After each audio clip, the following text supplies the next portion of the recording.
Folks, welcome to Sneak Peek. This is Jay, and today with me I have Hammed, who's the head of design at Jump, a startup, and he's going to show us how he uses Claude as part of his design workflow.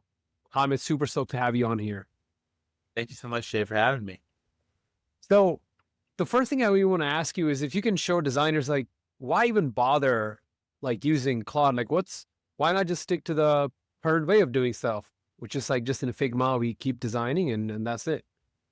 Yeah, that's a great question. I asked myself that question too, but I think AI has come a long way, especially now that you can give it so much context about your organization, your process. Also, you're dumping all your thinking and ideas into it too. So it could really be almost like a design partner in a way. And I think that's especially important when you work in small design organizations. At Jump, there's, 2 or 3 of us anytime, someone's either on pad leave, someone's on vacation, so it's not always, ability to kind of lean in with a design partner to kind of just work through anything that comes up in terms of the projects and work, and so kind of just had this idea, like probably many others that watch, is like, why don't you leverage AI as kind of like a design partner? So it's going to show you a small example, but you can imagine that there's a ton of ways and even bigger projects that you could apply this to. But for us, here's kind of like a simple one, which was about um, how do we work through a new kind of requirement that comes in and obviously again there's great inspiration sites like Dribble or Mobbin that you can look at, but sometimes there's just not that specific example that you're looking for.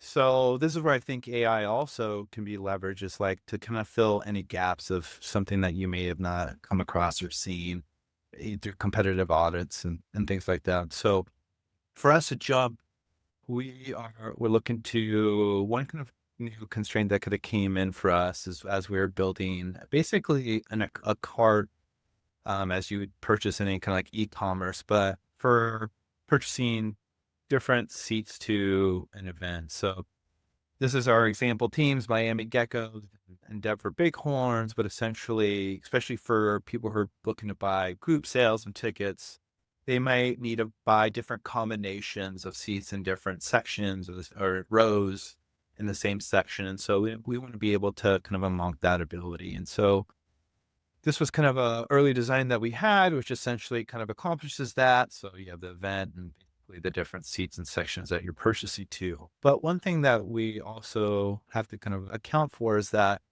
tickets can be priced at varying prices. So you might not have all 4 seats cost $20 each. You might have one that costs 10, you might have one that costs at 50, especially when you get into the world of like a child ticket versus an adult ticket, different pricing sometimes. So this actually, how we display the number of tickets and the cost is not actually accurate. So obviously for us as design is trying to figure out, okay, like how do you break down that price so that, you don't confuse fans with something like this when in reality, each ticket costs a different price. And so this was a good one and a simple one to send to kind of Claude here, where you obviously see the result, but you just kind of work with it and collaborate with it. So for me, it's like, okay, stuff that screenshot into Claude, uh, give it the context that like, hey, like we need to be able to break down pricing for each seat in this cart. Each seat will possibly have a different price type, which is an example of like a child ticket versus an adult ticket.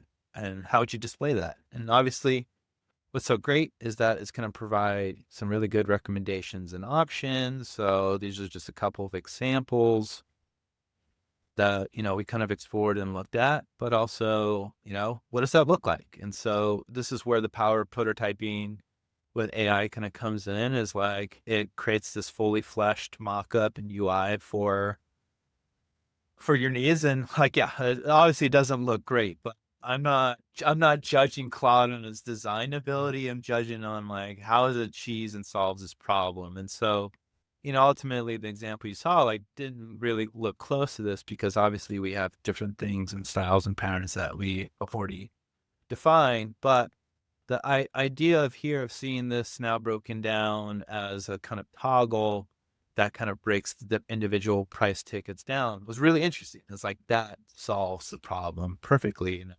really easy and I think intuitive way that I think would make sense for our needs. And essentially, when it kind of gets to our world, it's like, great, like we already kind of have patterns for expanding collabs and how to show additional sections within this kind of card UI here.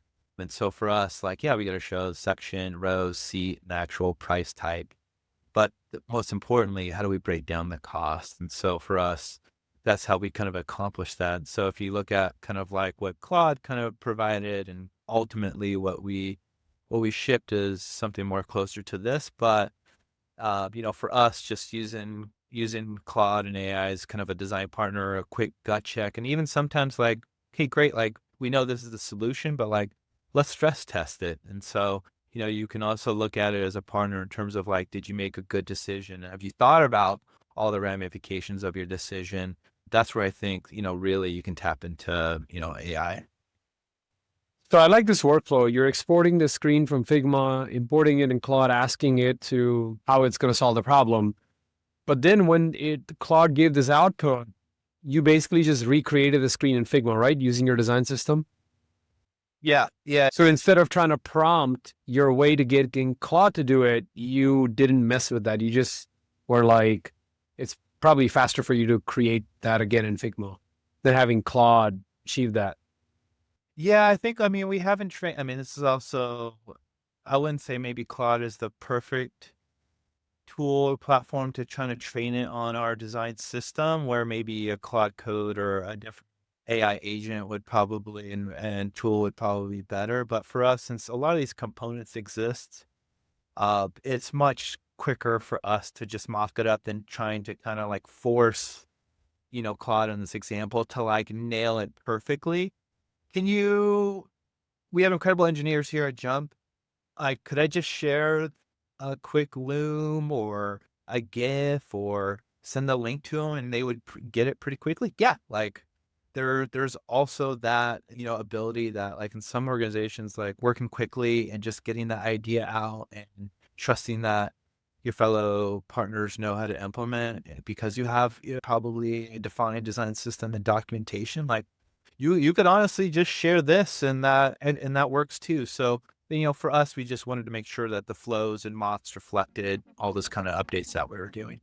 So following up on that, when you did the handoff with the engineering team, did you share with them your recreated designs in Figma, or did you just share with them the prototype link to what Claude generated for shipping this feature?